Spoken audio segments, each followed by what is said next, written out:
Okay, so we're here today and we are planting a Meyer lemon tree, which is Citrus Meyeri Improved. And this is a citrus that does really well in Sonoma County, so great to plant in our area. You're just going to want to select a spot that has full sunlight during the day. You want a southern facing location, and we're perfect right now in mid-May because we're planting after the danger of frost, but before we have that really hot weather. Okay, and we have Tim Coyne here, who is one of our fantastic master gardeners here in Sonoma County, and he is digging the hole for that citrus. So we want the hole to be about twice as big as the root ball and about the same depth. And that's pretty much where we're almost at now. Okay.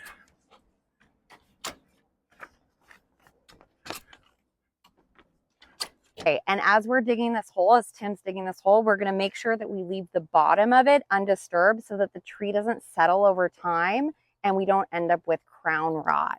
And we're going to watch Tim here is going to go ahead and he's going to score the sides of the hole, which is going to allow for the lateral roots to grow out horizontally. All right, done. So we're going to go ahead and we're going to gently pull away the container. We're going to inspect the root ball now and make sure there's no circling of the roots or girdling of the roots. We're going to do this before planting. How's it looking there, Tim? Looking good. We're ready.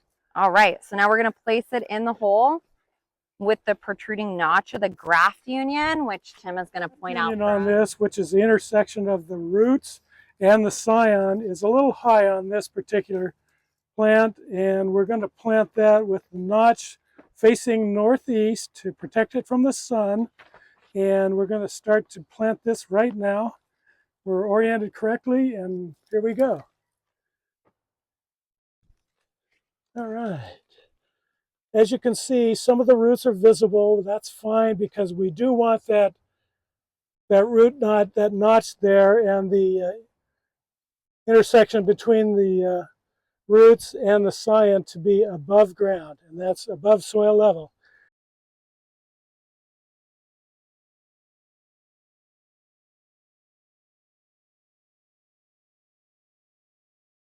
We're going to now just partially fill in that planting hole. Looks like pretty close to being filled in with that same native soil.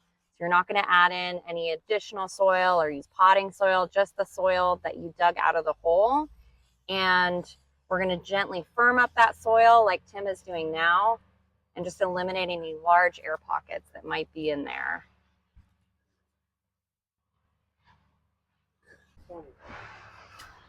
Okay, and then after filling in that planting hole, we're going to just gently firm the remaining soil. We're going to leave a downward slope from the tree.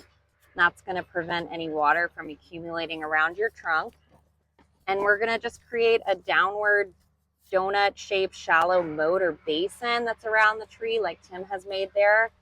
And this one is about 1 foot from the base of the tree, but they can be anywhere from 1 to 2 feet if your space allows. And then we're going to go ahead and water that thoroughly. And we're going to go ahead and fill in that basin that we've just created. We're going to do this numerous times to just make sure that we are removing any of the air pockets and we're settling the soil there around the tree. And then important to note, a new tree doesn't require any fertilizer. The grower has put enough fertilizer in with the tree to sustain it.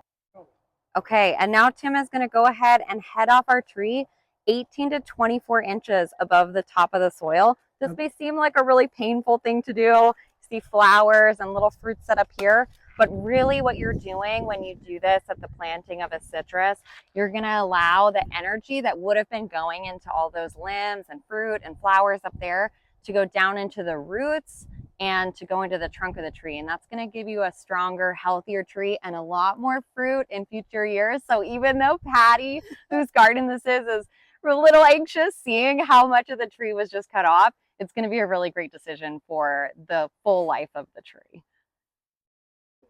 After planting, continue to water and keep the soil around the tree moist. maybe 5 gallons every 2 to 3 weeks. It depends on the ambient temperature and amount of sunlight you get. But going forward, possibly once every week. This particular garden is under drip irrigation, so it's a little bit different story. But you want to water continuously off and on until you get into the fall and then taper off and stop. You never want that soil to be waterlogged. You want those roots to be in a healthy environment and allow them to grow. Okay, this planting is going to be good until next spring. You don't need to fertilize this. It's been fertilized at the growing grounds. It will be maintained throughout this summer, into the winter, and all the way up to spring. When you see, now that we've headed this back, when you see new growth and new buds breaking out, then you can start to fertilize with a balanced nitrogen, potassium, and phosphorus fertilizer. Time released would probably be the best, and follow the application directions on the bag or container. Thank you.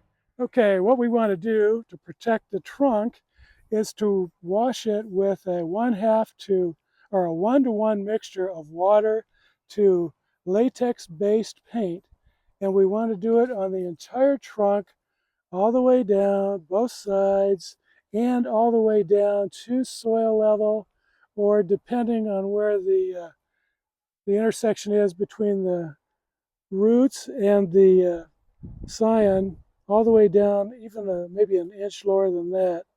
And this will protect primarily against sunburn, and also for any boring pests, B-O-R-I-N-G pests that you might have in the garden.